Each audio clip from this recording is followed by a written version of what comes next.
What if the real problem with news is not that there is too much of it, but that almost none of it tells you why it matters before your first meeting of the day? That lands a little too hard because, yeah, a lot of people are very informed and still not actually clearer. Exactly. This discussion is built around a piece called I Stopped Asking AI for the News. I asked it what the news means, and the whole argument is that summaries are not enough. Shorter news is still just news. What people really need is interpretation. What does this mean for me, and what am I supposed to learn from it? And by the end, that idea gets pushed somewhere more interesting. Because the story is not really about a clever tool, it is about turning editorial judgment into instructions an agent can actually follow. So the starting assumption is AI helps by summarizing faster. But the claim here is no, the bigger shift is that it can help translate events into meaning.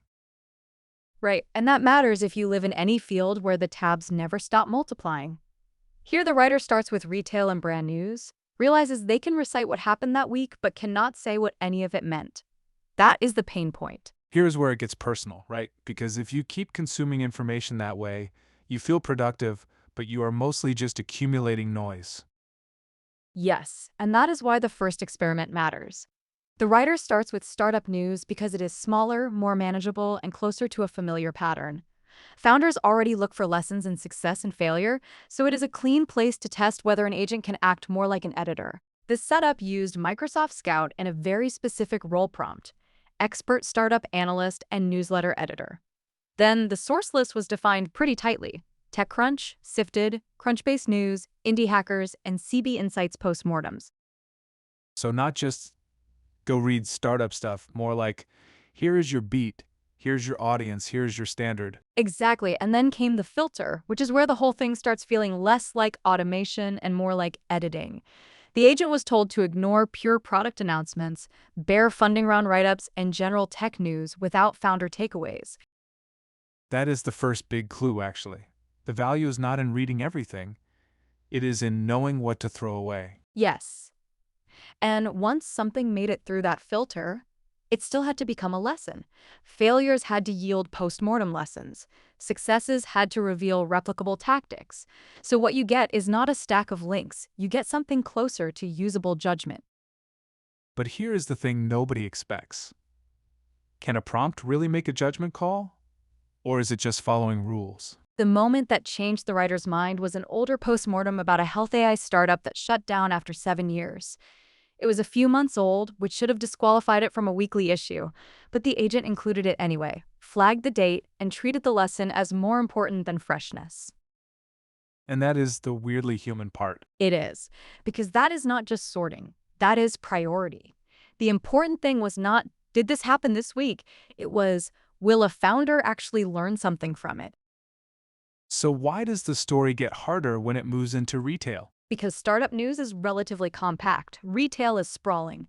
The coverage is scattered across trade press, e-commerce reporting, restaurant media, grocery coverage, fashion titles, ad tech outlets, supply chain publications, consumer research firms, and store operations reporting. No single executive reads all of that. And this is the part that might change how you think about information overload. The problem is not only volume, it is that every slice of the industry speaks a slightly different language. Right, so now the question becomes if startup readers want lessons, what do retail readers actually want? Trends, not isolated events. Not one company had a rough quarter. They want the currents underneath the headlines. A retailer wants to know what is shifting beneath merchandising operations, media, logistics, and consumer behavior. Think of daily retail headlines as foam on top of the ocean. They are visible, they move around, they look dramatic, but the trends are the deeper currents underneath, the things that actually move ships. That is what the retail version is trying to surface. And the aha there is that a single earnings recap can be loud without being useful, while a pattern that shows up across logistics, store ops, and ad tech might quietly matter a lot more. Exactly. So the filter changes. The agent is told to ignore single company earnings recaps without industry implications, executive appointments, press release rewrites, product launches without broader relevance, and generic business news with no retailer takeaway. That sounds almost like training a really sharp intern on day one. That is actually the perfect way to picture it.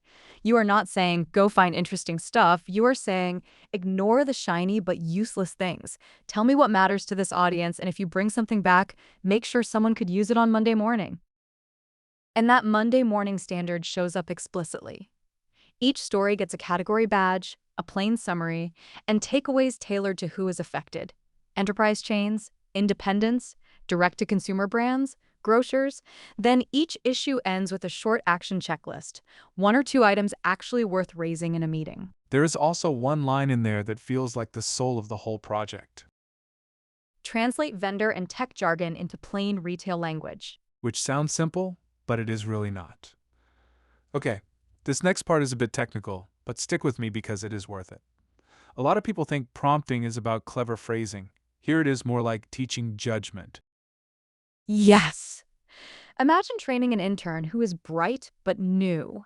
You would not just say, summarize this pile. You would explain what to ignore, what counts as evidence, when an old article still belongs, and what makes advice too vague to be useful. That is exactly what is happening here. So, in plain English, the AI is not becoming wise on its own.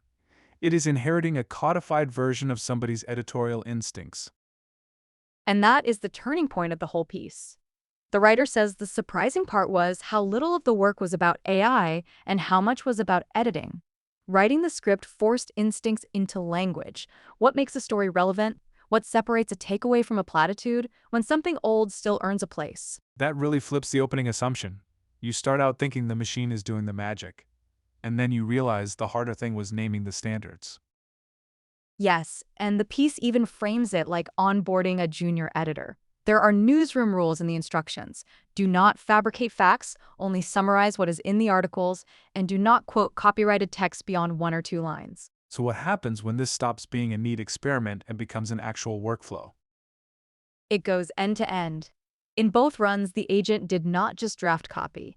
It read the week, wrote the issue, designed the page in light and dark themes, and published it live through GitHub Pages.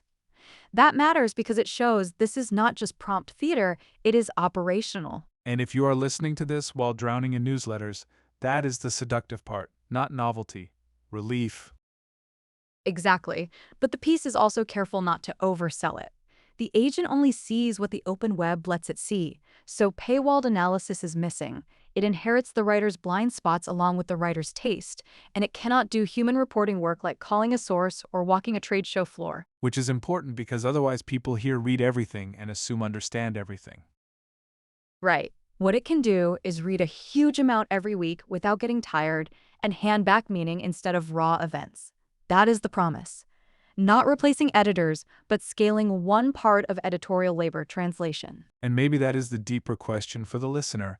Are you asking your tools for more information? Or are you asking them for better judgment? Because those are very different asks. If all you want is compression, you get shorter headlines. If you want relevance, you have to define relevance. And once you do that carefully, this approach starts looking portable to almost any industry. So we started with a familiar assumption. AI helps with news by summarizing faster. And we end somewhere more useful than that. Yes, the real problem was never the events themselves. It was the missing translation from events into lessons, trends, and actions. The startup experiment showed that clearly, and the retail version pushed it further by forcing the agent to surface patterns, strip jargon, and produce something a leader could actually use. And the big insight is that prompt writing, in this case, is really editorial thinking made explicit. Exactly. The limits are still real. Blind spots, paywalls, no original reporting. But if you define your standards well, you can delegate part of the meaning making. Thanks for listening to this overview.